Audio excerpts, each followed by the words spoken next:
So we've got a World Series to talk about now, which is chill as hell. Walker Buehler is with us now. So is Aram, who opted out of the intro for Yoshinobu Yamamoto stuff. So shout out Aram joining the fold. And Walker, man, good to have you back. This is, well, I guess, last one of the season, right? Because this is the last time we talk with you before the final game is played. So this is like your exit meeting. How did it go? Yeah, did you like podcasting? Teaser, we may go for a game 7 if there's a game 7. All right. You're breaking news to us. So there we go. Game 7. How did podcasting go? Did you enjoy it? Do you plan on continuing to do it? What's the word? I don't know. I mean, I think I enjoyed it. I guess everyone that is listening should like, comment, all that kind of stuff. See if we want to keep this going. But no, I've enjoyed it, man. It's kind of been a fun way to get my head kind of out of not playing. And, I don't know. Yeah. Just talking ball. It's a pretty good time. Yeah, it's not half bad. Man, Aram, how have you assessed Walker Buehler's performance as the season has gone on? Letter grade. Yeah. Straight letter grade. Go A. Thank you. Yeah. I almost went A-, but it got better and better. It was A- out of the gate. We got comfortable.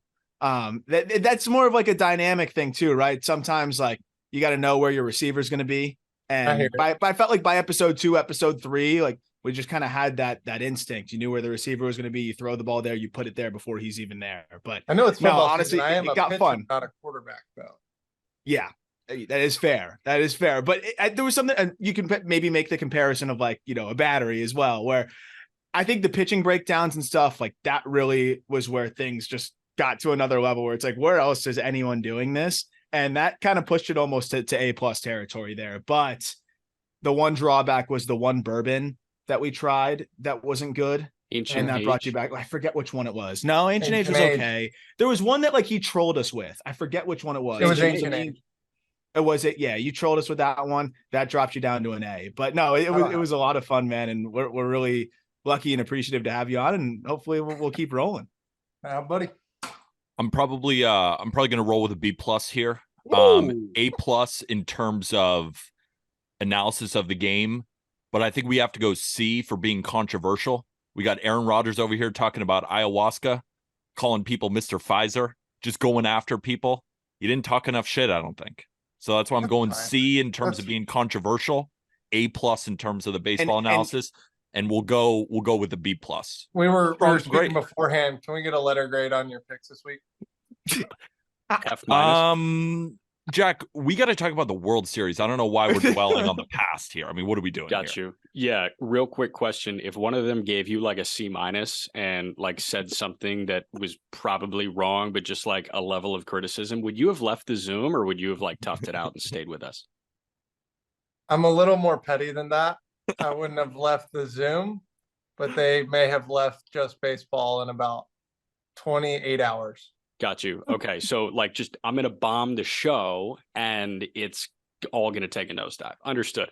Let's talk World Series because the Rangers got there and the Diamondbacks got there. The Diamondbacks against all freaking odds. Holy smokes. Let's start on the National League side because I kind of threw out my ability to reason ahead of game 7. I was like, everything in my being is saying that the Phillies in Philly, Ranger Suarez had an ERA in the low 1s in his postseason career. Like it's all lining up Philly, but sometimes baseball doesn't make sense. And the Diamondbacks are going to win with Brandon Pfaadt on the hill. And Pfaadt, have you had any communication with Pfaadt? Because he's a Louisville guy. No, I have not. I knew a few guys that played at Bellarmine, but they were a little kind of before his time, but I didn't really know too much about him until this year. Yeah. What'd you think of Pfaadt in game 7? Because I just roll with it. I was like, I'm picking the Diamondbacks because everything in my being tells me not to pick the Diamondbacks. And yeah. I mean, Pfaadt kicked ass, man. What'd you see from a young pitcher like that? Yeah, I mean, I know everybody classifies it as a sweeper or whatever. I really don't think it necessarily plays that way. I think you watch him to Harper and some of the other lefties be able to throw that thing under him, which as a guy who has thrown kind of that sweeping pitch and watches enough right-handed starting pitching, like that, the true sweeper is not necessarily one that is really going to be a great pitch to lefties, especially then, like down in there. just because of the shape of it, right? You think about the barrel and how that pitch has to get there, and it seemingly has to sit in the middle of the plate for a long time. And his has a little more of that downer kind of shape. Obviously, it's not the 89 or the 90 that we saw Ginkle throwing, which is kind of the traditional downer slider, but he was able to use that kind of sweeping downer slider as if it was 88 or 90 and kind of get it up under their hands. And yeah, it was a really good outing. Obviously, rookie in a game 7. I know I got tagged in a few things on Twitter just because there haven't been that many guys that have done it, and whether it went good, bad, or ugly, that's still, a really cool experience for him, and something that I can kind of resonate with. So, hats off to him. Question on the fastball with him, because there's some interesting proponents to it where he's got two variations. He has the sinker and he has the true four-seamer, and his release height's pretty low relative to the rest of the league and most starters that you're going to see. What I thought was interesting was that the fastball started playing a lot better over these last couple starts, and you got to kind of figure out where to use what. How do you attack hitters with that four-seamer and then also the sinker? Because sinkers generally play better from a high release point. Four-seamers generally play better from a lower release point. Like, do you think it's fought kind of learning how to use both and just differentiate, or, what's your thoughts on all that? Yeah, I mean, we've kind of talked through that stuff a little bit before, not necessarily with him, but with the fastballs in terms of just getting away from average. And for him, I don't know what he kind of grew up throwing. So typically guys will favor one or the other. If I have to throw a strike or I have to do X, Y, or Z. And so, him being a lower release guy, if he's always throwing a sinker, right, and that's his throw, then maybe learn the four-seamer and being down there, and that probably is always it's gonna keep getting better and better. We've seen, at least in our organization, a lot of guys that have really good sinkers. We kind of teach them a small cutter or four-seamer to get balls up in the zone to keep the opposite handed hitters away from you a little bit. So Blake Trinan started doing that a lot before he got hurt, throwing a lot of cutters and fours to lefties and then sinkers and sliders to righties. So, I think that low release point gives him a chance to have that kind of deceptive four-seamer that the numbers don't necessarily have to say is a 22-inch vertical fastball for it to play pretty well. I know Hader does that, and we have a guy, Emmett Sheehan, that does that from a really low spot. Scherzer does that. Guys whose numbers don't say it's, in the top 5% in terms of vert, but will play much different than everyone else's. And so, I think confidence gets involved in that. Adrenaline, maybe, that throw at 93 doesn't really work really well for him, but in the playoffs and he's amped up and it's 96, maybe, it carries a little bit more than it should, being that velocity XYZ. So that's why it's a beautiful game, man. It's hard to figure out kind of why all this stuff works. And what I think is interesting is, those two pitches are kind of a nice story in terms of figuring out how the numbers can help you and where you release it and whatnot. But, you think back to 90s baseball, right? You've had guys that threw two-seamers their whole life and start throwing a four, and it just works out and they have this invisible, but we know nothing about it, right? And we don't know the reasoning or anything like that. So, for every guy that makes it work because they learn, there's a few guys that probably fail.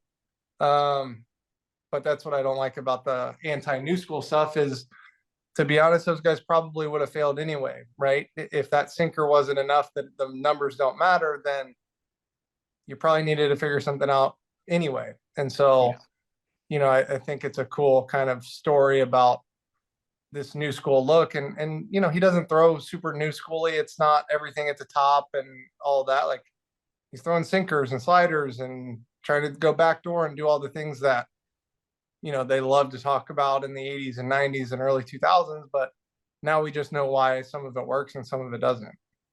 I'm really glad we're starting with the Diamondbacks starting pitching, because I think that's the X factor in this series, right? If they can slow down these Rangers bats, they have a shot, because they've been facing great starting pitching against the Phillies, against the Dodgers, against the Brewers, and they've been able to put up runs. But if they can't win those 4-2 games, the Rangers might just score too many runs. So we talked about Fott. I'm really interested in your opinion about Zach Gallen, because he's a guy that you've talked about numerous times on the show, how much you like him on the mound. But he's been struggling a little bit this postseason, right? So we look at a guy like Kelly, and he's had some dominant starts. He had that one somewhat of a blow up against the Phillies, but in reality, he only gave up 3 hits, but 3 of them happened to be home runs. In every one of Gallen's starts, the runs have started to come in, which is so unlike him because he was so dominant all season long. Have you seen anything from Gallen that you think can be easily fixable in this series against the Rangers? Because he is so incredibly important. Of course, he's getting the game 1 start. Yeah, I mean, Gallen's one of those guys that obviously throughout his whole career, it's kind of never been 100, right? But it's always been 93, 96 and kind of sits at 94, and it's got that little cut to it. And, with him, I think a little bit of he's getting all the negative of the adrenaline and not much of the positive, right? In terms of some of these games I'm watching, it's 93, the first pitch of the game, and a guy that's typically 92, 96 or 93, 96 or whatever you want to say his normal velo range is, right? That pitch that Schwarber hit out is the one I'm kind of remembering. It was like 93 right down the middle up, and it's the first pitch of the game. Like, if that pitch is 97, he's got a lot better chance of not being a homer, right? And Schwarber also could have hit it 5 miles an hour harder, and it could have gone out of the stadium. But Zach doesn't really throw balls first pitch of the game, middle up. I think some of that can be adrenaline. I think for him, there's got to be a little bit of freedom of, well, I'm going to miss up some because I'm amped up, and so I can just let these balls eat instead of kind of a little bit of caution of the miss, right? And sometimes we talk about stuff over command guys or guys that do things a certain way, and he's a guy that obviously has command and has been really, really good in this league by commanding a few pitches really well. And for him, I think kind of embracing the fact that this is the World Series and my stuff is going to tick up and I don't have to be as concerned may be the next thing. I don't really know his mind. I know Zach pretty well, but I don't know him in terms of playing with him. So that opinion is completely my own, I guess. But, I think the other thing is he's had a lot of years in a row. He's put some innings on, right? And so this year, especially when he was kind of in the Cy Young conversation for a long time, dealing with throwing 200 innings, I've kind of been there in the playoffs, and that like next step jump gets you to where you have been all year. It doesn't quite get you to more, right? And I remember my rookie year, I threw 130 innings or something, and we got to the playoffs, and it's like, holy shit, like every ball I throw is 98 because you're amped up, and my normal throw is 96, and it's fine. But when you've thrown that many innings, that adrenaline jump kind of gets you to where you normally are, right? And then kind of what I'm talking about, those misses change because everything's happening a little bit faster, and that ball comes out, this much of a higher angle, and it's a homer instead of the ground out. And, I think he's going to have to piece his part together, kind of what he's gone through this postseason, and, find a way forward with what he has. And, he's a guy that's kind of always figured it out. And obviously they believe in him as, most of us would, with what he's done, and giving him the ball in game 1 may get him back on the horse.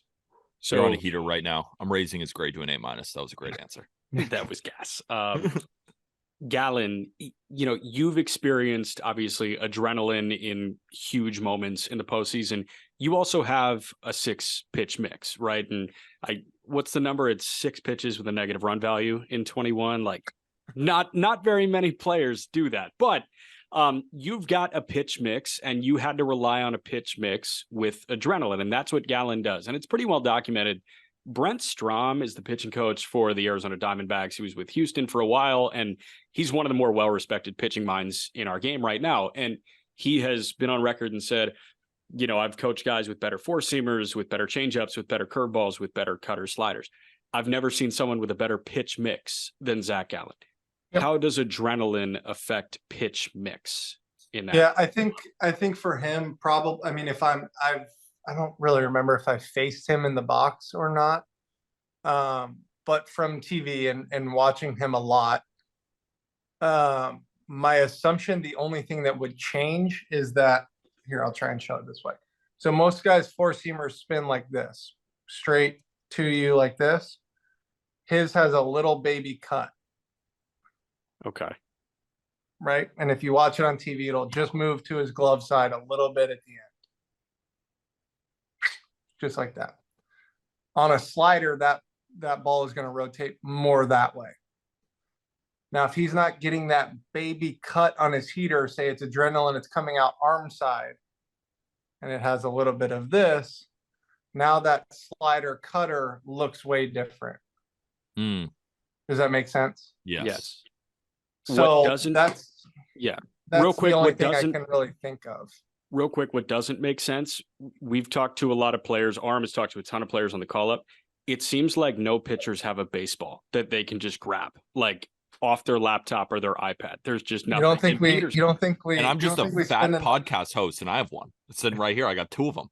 Jackson Jobe was the first to ever have a baseball ready to go from the Tigers organization, their first round pick. And then after I said, wow, you're the man for having a baseball, I asked him what the inspiration was behind his cutter, and he said Walker Buehler. And I was like, boom, okay, you're checking all the boxes so far. But you don't think we spend enough time with the ball in our hand? yeah, that's a fair rebuttal. It's Yeah, not fair. You separation. always got to church have and a ball state. in your hand. Always. Also, you faced Zach Gallen twice in 2018. How'd that go for him? Pretty him. well. For him, pretty well. 2 strikeouts Okay. on 7 pitches.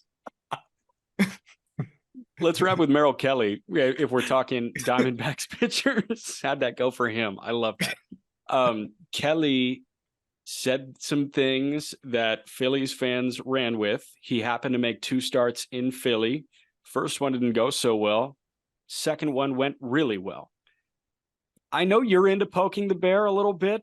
How'd you feel when you've said some shit, man. How do you Look at him feel just about smiling. He knows. how do you feel about a guy like that? I mean, he's thrown in Korea for several years. Like him coming back, knowing that, he knew exactly what he was doing, poking that bear in Philly. And for him to have that game 6 start, what did you make of like that mental wherewithal from a guy that's obviously been there and done that? Yeah, I didn't hear the initial question that he responded with, I don't know if it'll match the WBC, right? Because if they asked him how he feels about going into Philly specifically, and that's the answer he dropped, then he's poking the bear. But if they asked him, big games and adrenaline and atmosphere not related to Philly, then I think it was very overblown. Because he's saying, listen, I don't know if it will match, the WBC. Like if you're not talking about the city, right? And so, for me, I remember my first playoffs, everyone asked me about big games or whatever. And I was like, listen, like it's not the same thing, but I pitched in the College World Series. That doesn't mean I'm demeaning Major League Baseball playoffs. It means that's the only point of reference that I have. And this being kind of their first run, like, I don't know what the playoffs looked like in Japan or Korea or wherever he was playing. I don't know if his teams were any good. I don't know any of it. The backdrop that I have is the biggest game he's played while I've known a lot about Merrill Kelly was in the WBC. So I think it's a fair answer. Okay. Transitioning. Oh no, go ahead, Arm. No, I was also going to say, like, a really important point is you only know your reference point at that moment. So in the College World Right. Series, that is the biggest moment you've ever had. And That's while what it I'm doesn't compare to the Big League World Series, like at that point, it's still equally as overwhelming, I feel Right. like. And everyone wants to compare it, but at that point, it's your whole world. It's your whole life. And you can only have so much pressure relative to what a human can handle. And if the moment they say atmosphere in a game, the first thing he thinks of is WBC, then it's another hats off to how awesome that tournament was, and how, in my point of view, how we need to figure out how to make that tournament part of. I think we need to make that an easier transition for guys, because I think guys trying to play in the regular season is really, really tough. I wish we could have that kind of global level event more often that's not detrimental to players at all. And so for him, it's obviously been an impactful thing in his career and something that he's using as a point of reference to, like, go through things that are super nerve-wracking, right? Like pitching in the playoffs is not easy. Pitching, knowing you're walking into a city trying to take the joy out of their city by throwing a ball is not a super easy thing to do. And so if we can get more guys in that kind of situation earlier, you're only going to see more and more guys that are really, really good in October. Transitioning to the bullpen, on this show, I've been raving about the size of Kevin Ginkel's nutsack because of his ability to come in the big moments and absolutely dominate. But it's not just Kevin Ginkel. Paul Sewald has been unbelievable. Ryan Thompson has been going for multiple innings. Andrew Saalfrank threw a couple of innings in the regular season, and now he's thrust into the 7th inning role. And yeah, it's been a little sketchy at times, but overall, he's done a great job. All-star Joe Mantiply coming in the 5th, those lefty matchups too. And the reason I think all of us are harping on the pitching, not only because we're speaking with Walker Buehler, decent pitcher, but that is the key in this series. Do you think that this Arizona bullpen can continue this incredible run that they've had in the first 3 series and carry it over against the Rangers, arguably baseball's best offense? Yeah, I think the interesting thing will be this 3-batter rule. Mantiply, the young lefty. Thompson's funky enough that he can get out both sides, but he's probably a lot tougher on righties. Ginkel, we saw the other day, was kind of can go both ways, but still a right-handed pitcher. The Rangers lineup is as dynamic as it is because it's very 50-50. The same guys are playing every day, kind of righty-lefty. It doesn't matter because there's enough of each, and you've got Seager and Simeon and Adolis and Heim, and like you've got kind of some symmetry there that, you know, if you're a right-handed starting pitcher, you're going to face 4 righties and 5 lefties. If you're, you know, so we'll see what happens in terms of those guys going and getting 3 outs against probably at best 2 guys on their same side. So I think that'll be the thing. And this Texas team has seemingly found a way to keep getting the big hit. So you kind of always think that big hit's going to be off of a reliever, opposite-handed reliever. That's just kind of how it feels, right? So I think that'll be a big part of it for them. So I do want to talk Rangers offense right now, because that's obviously who the Diamondbacks pitching staff will be seeing. And Corey's been crazy good, and he's really heated up, especially when they went back to Houston in games 6 and 7. Real quick, has Corey Seager been using the same bat since you played with him in 20? I've been saying that thing looks illegal somehow. I don't know how it is illegal, but like, No, you know how it is illegal? You hits see that Walker smile right there? Immediately he's like, yeah, that thing ain't legal. No, he's just a guy that doesn't really change bats. I don't know. There's some guys that, you know, I'm a guy with my cleats where if I get the loss, I shouldn't say this publicly. I should say they go to a charity or something, but they go directly in the trash can if I lose the game. Corey is not that way. If it's 0 for 4, 4 for 4, as long as that bat is in one piece, then he continues to use it. And yeah, you can tell if he's going good or not if that bat has a bunch of tar on it. So can I say that cleats in the trash is not an uncommon thing?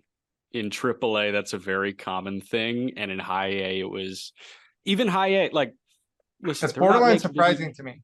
It's kind of surprising to me that, because listen, professional baseball players, we have plenty of gear and all of that, but I will tell you the one thing that I remember playing when I first got drafted, some of the lower drafted guys, the 30 whatever round pick guys, you'd ask them who their agent was or where they got their cleats or whatever, because they always seemingly had like wilder cleats. Oh, did your agent get them? He's like, yeah, my agent's Ross.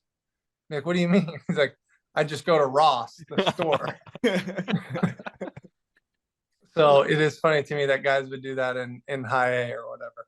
Yeah, it's not totally uncommon, but Seager's been a handful. He was a handful for Houston. Semien wasn't, but we know who Marcus Semien is. That has to be the most exhausting scout you could possibly do, because it's 1 through 9. Like, oh, damn, Leody Taveras is in the 9 spot. He was rocking an 1,000 OPS midway through the CS, and Adolis Garcia has 20 RBIs in 12 games this postseason. So this version of the Texas Rangers, as we sit here on Wednesday, the 25th, how do you go about like tackling a scout for them if you're throwing game one against them? I mean, talking about the symmetry we just were of that lineup, right? It's kind of, for me, scouting wise, it was always trying to group certain guys in certain molds. I'm a big try and find one phrase to determine how I scout a hitter, right? Try and boil down all the information that I like to know and try and figure out how to one phrase get it in my head. And if I can kind of group two or three of them together, right, then it seemingly starts dwindling down into I have one job to do, and it's just deal with these two or three little things. And whether that be a 7 all-star lineup or whatever they had. So yeah, I think with Corey, it's kind of interesting just because his approach is so different than most players nowadays in terms of the hyper aggressiveness on OO, and then the kind of super tentative, not tentative, but patient and kind of selective after that. So they have an really interesting mix of approaches, right? And that a lot of times is more difficult even than, one guy can hit curveballs and one guy can hit sliders and whatever. You can kind of, everybody talks about starting pitching, dictating the rhythm of games. And we have the tempo and now that's kind of gone somewhat, right? But I think people don't really understand that kind of talks about the at-bats as well in terms of how free is the 0-0 throw to 8 of these 9 hitters. Oh, it's pretty free. That slows the game down for us. So they're kind of all over the place. And so you don't get that kind of settled in feeling or that ability to get ahead as easy as normal. Follow up on the Rangers specific lineup and the way that you got to kind of try to prepare for them. I was amazed at the way they prepared for Christian Javier. And it's a little bit easier when it's 2 pitches and, you just got to get on top of that vert, and they did that. But when you are out there on the mound, and I know you have the 6 pitches, as we alluded to, that you can attack hitters in so many different ways, but you see a team has a specific plan against you. And maybe it was a way that you were kind of planning on attacking that team. How do you go about that? How are you adjusting that in a specific start? If you see, they're laying off of this pitch, or, as a team, they're collectively on this, like how can you tweak a plan as the game's going on in a big spot like that?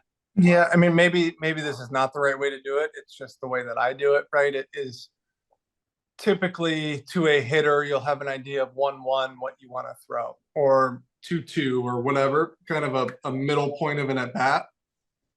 And for me, if a team is obviously being extremely aggressive, I will try and move up what I will throw that pitch 1 pitch earlier.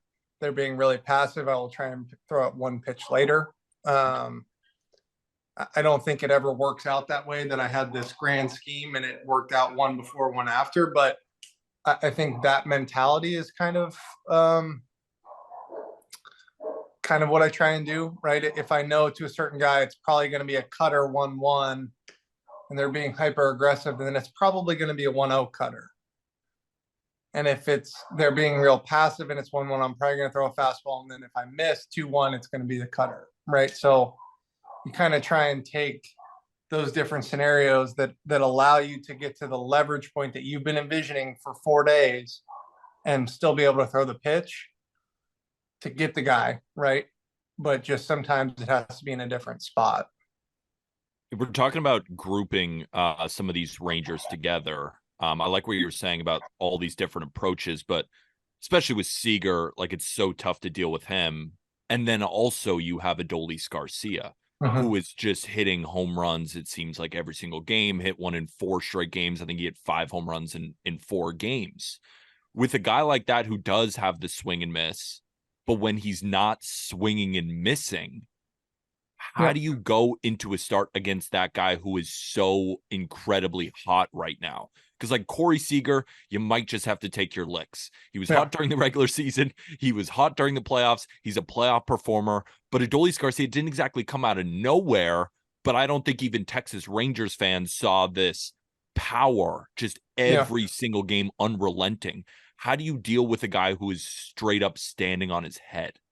Yeah, the only kind of point of reference that I can remember was JD Martinez for me in 2018, where he hit all those homers. He was a kind of in a different world at that time, and in that lineup, we were talking Devers and Mookie and Xander and all of these guys. It was, you can't let JD Martinez beat you, and for me, it was kind of mandatory in our scouting reports. I was instructed at the time, because I was a rookie, to basically make him feel a ball every at bat. So for me, it was basically every 1-1 or 2-1, I was throwing a ball up in and wasn't really trying to throw a strike. I wasn't trying to hit him, but trying to make him feel a ball. I call it bow tie. So there's guys that I still scout that in our scouting meeting, I say, and we've got a bow tie him, which just means put a ball kind of up to where he can feel it.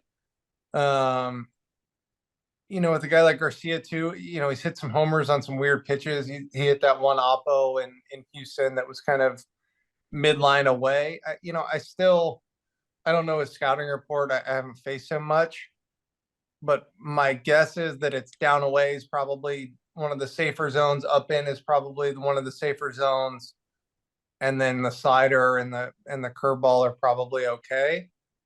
I saw him hit the one curveball off France, I guess it was. Yeah, he's like hitting everything out. Yeah, but that's just kind of a different curveball, right? That's not the kind of curveball that I throw in terms of velocity and kind of what I'm trying to do with it even. So you kind of got to take those as outliers a little bit and then kind of really dig in on, he's had a great past, 20 or 25 at bats, but there's something in the past 100 or 120 at bats that most guys can do, right? Most guys can throw a slider. Everybody can throw a down away fastball. And so I think getting even simpler when a guy's that hot is sometimes the only thing you can do, because then you start being unpredictable, and then you trick yourself into throwing him an 0-1 heater in that he kind of traditionally sits hard in on 0-1. Whatever it is, right? This is kind of a weird phrase and something that we kind of say, but you can trick fuck yourself, right? You trick yourself into doing something that screws you unintentionally, right? Yeah. Rangers pitching. Now let's go to the other side of the matchup, and then we'll predict at the tail end. But Eovaldi, stud. J-Mont at this point, stud. You've been teammates with Max Scherzer. He wasn't healthy before the CS, and here he was starting at Game 7. Yeah. He's clearly cut from a different cloth. When you know that those three are likely getting the ball for you your first 3 games of the World Series, how comfortable are you if you're Bruce Bochy, and what have you seen from each of those 3 guys, Montgomery, Eovaldi, and Scherzer? Yeah, it's kind of the opposite of what Philly was saying in terms of the hitting. Like, that's why you pay these guys. It's for that level of comfort. And, Montgomery's not a free agent yet. He's obviously going to do well for himself this year. And, really well. Eovaldi's kind of never been in that high upper echelon, but for a guy with 2 Tommy Johns and whatever, he's probably making it, he's making a good chunk of change. And then you trade for Scherzer, right? So there is a comfort level when a guy has earned their way into making the kind of money that these guys make. And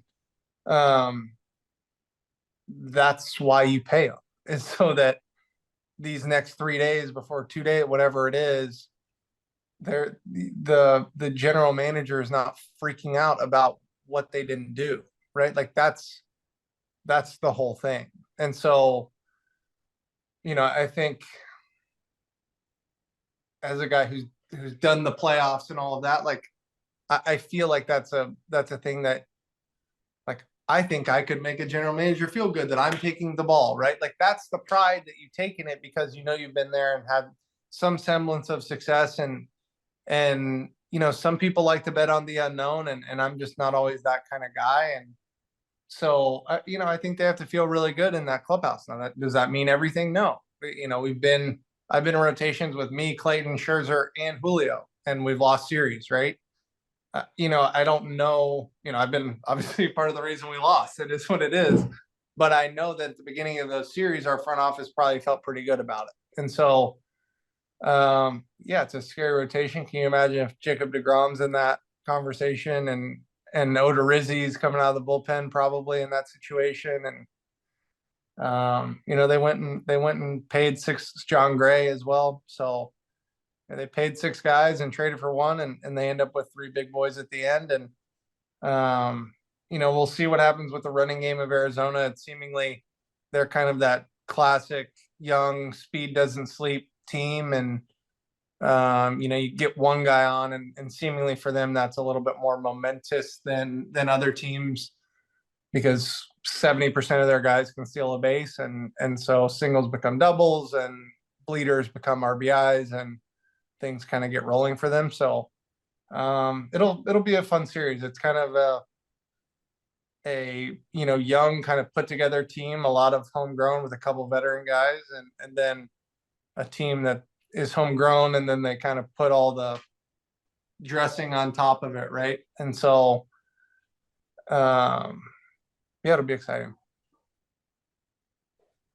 The only thing I have to add or follow up with on the Rangers front in terms of the pitching is what have you specifically seen from Nate Eovaldi in terms of just being able to kick it into a different gear of late? Because we talk about using the adrenaline to your favor and the way he's been able to do that, but also I feel like there's almost a line you want to toe, because that's a guy that's been injured, had a little bit of a flare up at the end of the season, like doesn't want to, be unavailable, doesn't want to push himself too hard. But at the same time, it seems like adrenaline's been his best friend.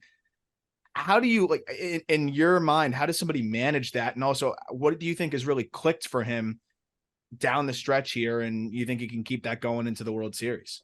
Yeah, I mean, seemingly adrenaline has always kind of been his friend, right? I remember 18 very vividly, and what he has done in the playoffs. And, I think for him, that flare up probably took him from being the 94, 98 guy that we kind of know to being more of the 92, 95 guy. And he had a few outings and figured it out a little bit. And then the adrenaline's back and it's all 95. And now he's got a little more command conscious thing, because there were some 92s in there for a few weeks, right? And so we were talking about Gallen and that adrenaline kind of making the misses worse without the uptick in stuff. Like, I think Eovaldi's probably just throwing like he's throwing 92 and it's 96.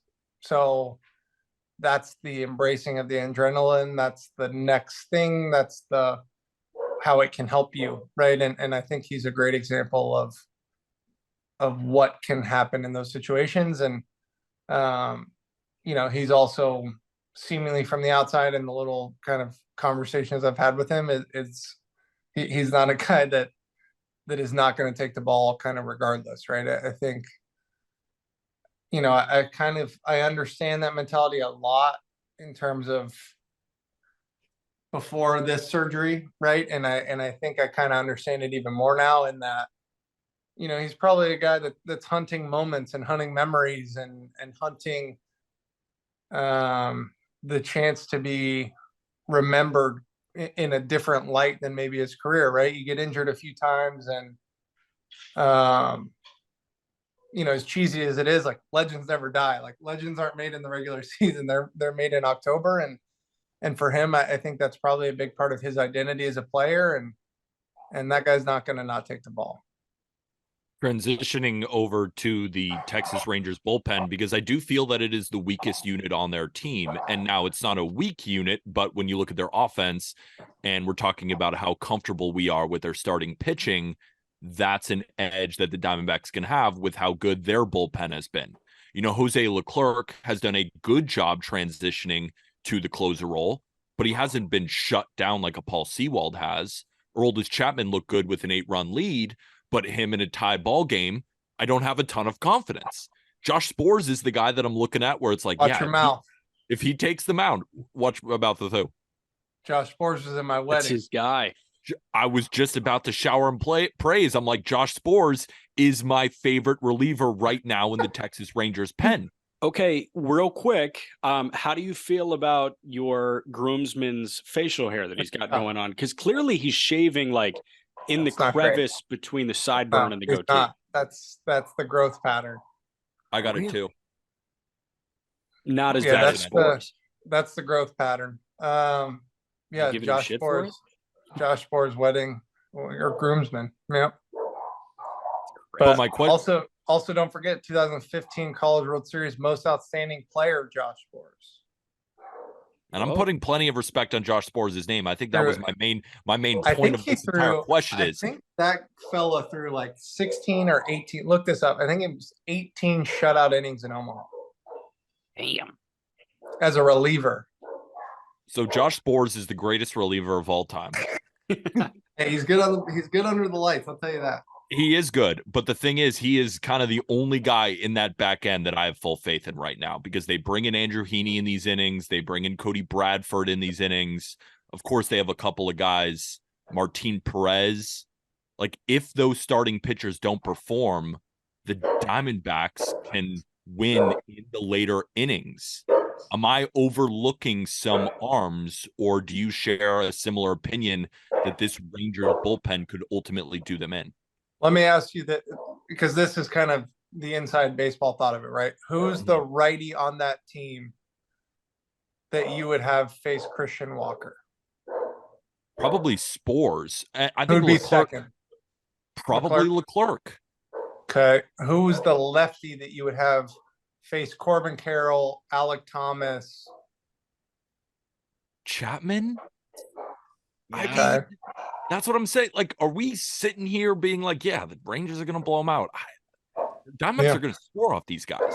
We'll see in 5 minutes if we're saying the Rangers are blowing them out. I have my concerns back there because if Scherzer, right, he's returning from an injury, or is a 4 to 6 week window. He made that first start in week 5 of that window, second start week 6 of that window, and now we assume that he's getting healthier, but he hasn't exactly dominated. What was the pitch count in the second game? How many pitches did he throw? 44 pitches, I think. Yeah. I think it was exactly 44 because I remember saying In game 7, he threw 44 pitches. Pretty sure. I think he only went 3 2/3. Great recall, that's Peter. 44 pitches. Bang. So that's where I think the Diamondbacks can be really effective here. But that's what my question is. Am I not doing this Rangers bullpen enough service?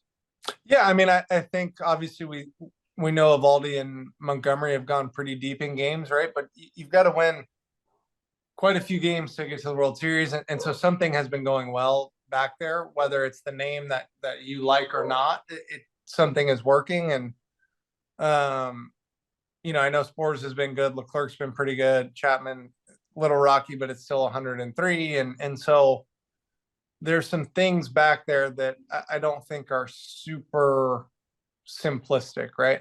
There's no 88, 91 with a little run and a changeup guy that's kind of in there to eat 4 innings and get us to the next game, right? And I think, probably the least dynamic guy that you're looking at least the guys you've talked about, is Perez, who was an all-star last year or kind of in the Cy Young conversation, at least early in the year. Like, guy's very talented, right? And it's 92, 94, and it's sharp, and there's a cutter, and so whether or not there might not be Mariano Rivera and Kenley Jansen and Craig Kimbrell in his prime, right? But there's some guys that are getting outs in the big leagues right now and doing some things that people aren't scoring, right? I mean, they handled what, I guess the counterpoint to what I'm saying about Scherzer is, they got their Houston for 5 1/3. Yeah. And so if you're talking probably the second scariest lineup, maybe not the names and all of that, Atlanta's in that conversation, but Houston, in terms of having Yordan Alvarez and guys that have been really good in the playoffs, like, they won a 7-game series against Houston, like, in Houston. Yeah. And it wasn't like the Montgomery first round 7 shutty and all that. Like, it was a little grindier and bringing guys in and making a big pitch, and they did. So I think for them, they don't have much concern of it because the dominoes are kind of falling, and the guys are making pitches when they need to. I have it, by the way. Josh Spores, 26 innings, no earned runs to close out his collegiate career. That includes the playoffs. I was curious in Omaha. Yes. Oh, just in Omaha alone. In Well, the there was probably tournament a in its back entirety. there was probably back to back in a super regional, and then so whatever after he threw back to back against somebody. Probably I got you right here. Starting in the regional, it was 19 scoreless innings in the NCAA tournament. That's pretty insane. solid. That's pretty good. That'll play. Let's wrap with the Arizona offense, and then we'll make our picks quick. Ketel Marte has been the guy. He's been the main piece. He's been a star this postseason. Aside from him, it's kind of worked in spurts for a lot of guys. And Alec Thomas had a 4-game burst where he looked amazing. And Corbin Carroll, wild card at beginning of the DS, he looked amazing. Then he tapered off a little bit, and he's got to rode that suspension bridge back up. Yep. Christian Walker was cold. He's like, everybody has kind of gone through this level of malleability except for Ketel Marte. So aside from Marte, who's kind of jumped out to you through the DS and the CS? Yeah, I mean the Thomas homer, kind of the Corbin had 3 hits yesterday or the day before, whatever it was. I think the most fun thing for me is to watch Longo kind of with this group of younger guys. The big play in Milwaukee was kind of fun. Like, he's the oldest guy on the field, and he makes this crazy jumping, spinning, throwing play. And I've played against him a lot in San Fran, and know a lot of people that know him well. I don't know him super well, but I always think it's fun when there's a guy that's kind of on the way out and he gets on it. He signs that one deal that you're like, oh man, you didn't have to sign that, but I get it. You still want to play. And then he kind of turns that team around, man. And I think that's probably my favorite storyline of it. I think also just having played against a lot of that team for a long time. And, we talked about Ginkel previously and Mantiply and these guys that pretty good. And they just so happen to come in a lot of times against us down 4 and things like that, where you're like, man, we could use that guy. And so for them to get to kind of show that and for our division and, we've kind of run the division for a long time and, outside of San Diego and San Fran, and Arizona's not the one we've been talking about, but they've been doing it the right way. And they've had some guys that are really good, and now they just have enough of them and have kind of caught fire. And so I guess kind of hats off to them. I wish it didn't go through us, but I think it was cool. I've seen this stat on Twitter now. It's like almost every team that plays in the World Series, the team that beats us. It's kind of sad, but kind of cool. I have a question about being a Dodgers pitcher now in this division.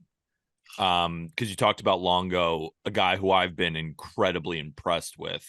And we've been talking about him in our Just Baseball group chat constantly. He's all uniform guy. Who's an all uniform guy? Longo's an all uniform guy. This is a debate you all need to have. I don't want to be involved in this, but you guys need. This is a fun one. Top 5 all uni guys. Who wears the uniform the best? Okay. Ooh, in terms of like aesthetic? Yeah, the cleat, the bat, the stand. Like, there's a lot that goes into it. So we'll just do top 5 hottest guys in Major League Baseball. We'll have that. Yeah, it's not hot though. It's in the uniform. It's how they wear the uniform. No, all right. Jack, yeah, we can Jack phrase talks it like about that. Jack talks about that a lot. I do, Jack, but yeah. I also call a lot of guys hot. So that's kind of my downfall. Well, I'm a big shoe guy. So Longo always had the New Balance, but he was one of the only guys that made New Balance cleats cool. He is clean. So I have a put ton of Bogarts bias, there. but Ronnie Belliard, when he was in Cleveland, used to literally poke holes in the back of his pant with his cleat, and he wore his that's pants a bad like that. look. That's That's not a all bad uniform. look. I thought it was sick. I thought it was all uniform. I'm sure so you did. It makes complete sense for you. Whatever, man. Yeah, I'm out on that look.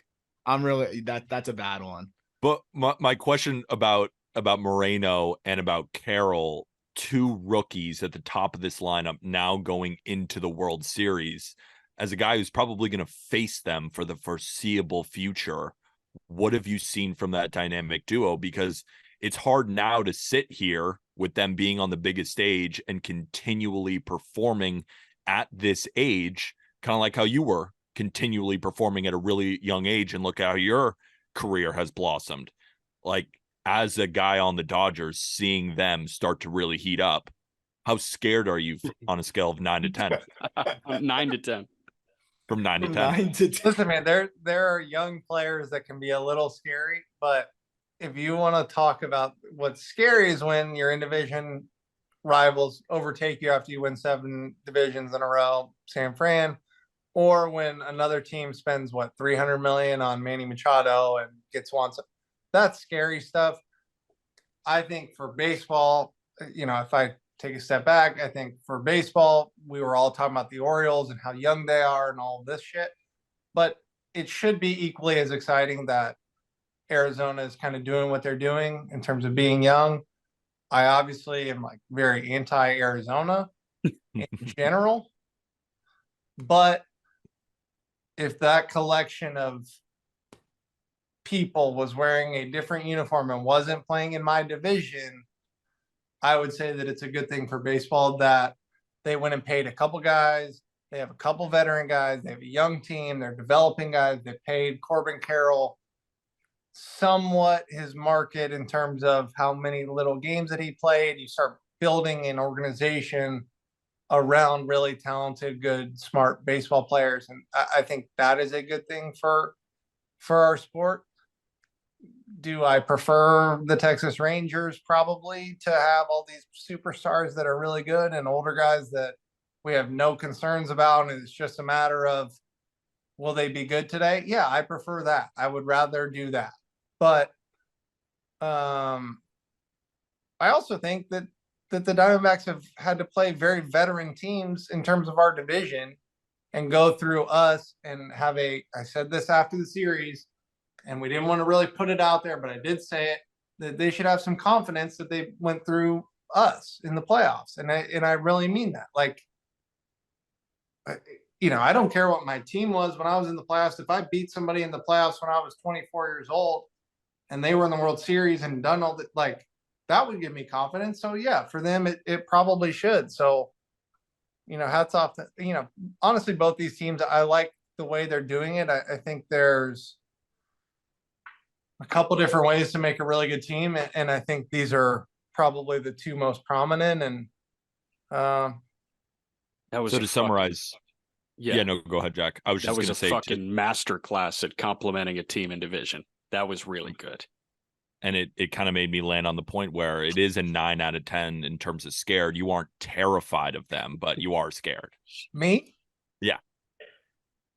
I mean, listen, it's not the same team, but you can look up the Arizona Diamondbacks versus Walker Buehler numbers if you want to. And I bet they're Raising better that than, letter I grade. bet Let's they're talk better. some shit.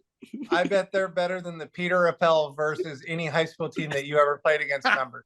That was so disrespectful because not only You did you have just to. call me a shit ball player, you just messed up my freaking last name. So it's just a double Sucks. whammy of fuck you. Sucks. I don't know. I make a good point. I'm in my athletic prime. I'm 25 Apple years is old. spelled APPLE. APPEL, apple, like the fruit. Not according to Vanderbilt University. Ever heard of it?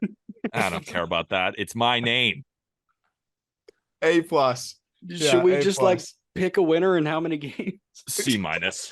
This guy doesn't know ball. All right, Walker Buehler, who's your World Series champ? How many games? Gone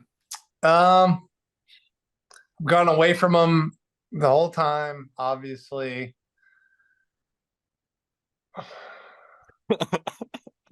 Rangers in 6. Which also, by the way, real quick before I give my prediction, you have thrown at least 70 innings against a few teams. Please tell me it's like a 10 ERA. Which team? It's Arizona. No. I was just gonna say, I was gonna ask you trivia of like which teams you think you have a sub 2.5 against. But Peter, first, you're not gonna like this. Arizona, it's a 2. Hold on, let me just read the stat line across. Walker Buehler against the Arizona Diamondbacks is 6-0 with a 2.07 ERA and a complete game shutout.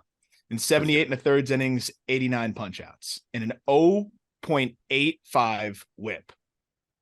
That's why I'm an incredible journalist, because they have a new lineup now, right? He was beating up on the 52 win Diamondbacks. Now they got Gabby Moreno and they got Corbin Carroll. Props Let to me for ask that you a simple question. Was every guy that I faced making a major league salary or no? That's a good point. Yeah. Walker, have you ever met a bigger hater than Peter Rappel? We Well, got not a guy that went 1-on-4 in his NFL picks last week. Oh, I'm positive on the year, and I'm the one with the baseball, real baseball guy right here. Allegedly. See, I'm waiting for the day that the little Twitter thing comes up. You know how now on Twitter or X, it has like the group comments that says, "This is false. This is a Community note. community can't note. wait Community for note. I can't wait for the unit tweet up 11.5 units this year. And there's a community note that says, we followed all this. He's down 13 units. Yeah, I don't got a response to that. It's all trying. I mean, what am I doing trying to prove myself? That was a good joke. You got me. That was a good joke. Trivia question for you on yourself before I give my prediction. Yeah. Which team minimum 50 innings do you have the lowest career ERA against? I would have thought it was Arizona. No, there's one that's even more insane. San Diego. Yep. What do you think it is? What was it against Arizona? 207 or something you said? 2.07. Yep. San Diego's probably 195. Lower? 149. Ooh. 6-0 with a 1.49 ERA in 10 starts, 66 and 2/3 innings, 76 punchies, and a 0.795 whip. That Pretty damn plays. good. That's pretty damn good. Holy shit, that's good. That's 6 2/3 on 8 with 1. That's what that is. Yeah. Yep. And then to humble you, minimum 20 innings, highest ERA. Oh, minimum 20. Cincinnati. No, you got a 3.22 against them. What? Probably in Great American in that small park. Not Seattle. I don't think I've faced Texas enough. No. And actually, you were good against Texas. No, my rookie year, they hit me around. I had to come out pretty early in the game. I had a broken leg though. Ooh. I don't know. The New York Mets, Yeah, that makes sense. 5 ERA in 27 innings. And then the Phillies, if you want to count that, is Yeah, 6.48 and 16. Washington's not very good, probably. Atlanta's not very good, probably. Humidity. NL East. The NL East, Yeah, I don't like that place. the Marlins, a 4.15. Yeah, not great. First start ever in the big leagues against them, though. 5 shutty against them. In what year? But- So that would have been 18 18. 18. Oh, that was for my those were first the start. dog not days my for me watching that team. All All right, right, who's prediction. your winner? I'm taking the Rangers in 6. Yeah. Yeah, we got Walker, Ranger, and 6. Yeah. I'm gonna go Rangers in 7. Walker has to bear one more episode with us. Got you. Yeah, I'm going to go Rangers in 7 also. I think it actually looks eerily similar to the Rangers versus the Astros series. I think there's going to be a couple of games where the Diamondbacks win on a late game heroic thing against that bullpen. But then there's also going to be a couple of games where the Rangers win 10-3 when their offense just shows up and it doesn't matter who's on the mound. But I think they all match up pretty well. Like if I got Gallen, Kelly, and Fott taking on Montgomery, Scherzer, and Eovaldi, I don't think that's a clean sweep for Texas. I think they're going to be battling back and forth. I think some games will be decided in the bullpen for Arizona, but ultimately at home field advantage. Texas takes it, wins it in 7, and Walker comes on and he stops being mean to me. Snakes and After 6. Sunday. Yeah. I said we'll see after Sunday. Gotcha. Snakes and 6, because we already conducted Walker's exit interview, so we shouldn't be having him again. And I have to stop thinking reasonably about baseball because every time I try to do that, the opposite happens. And I think the reasonable mind within me says the Rangers are going to win. So I'm thinking Snakes and 6. I love it. I think this series is going to be wildly competitive. I think this is going to be a banger. It's going to be awesome. Walker, you're the man.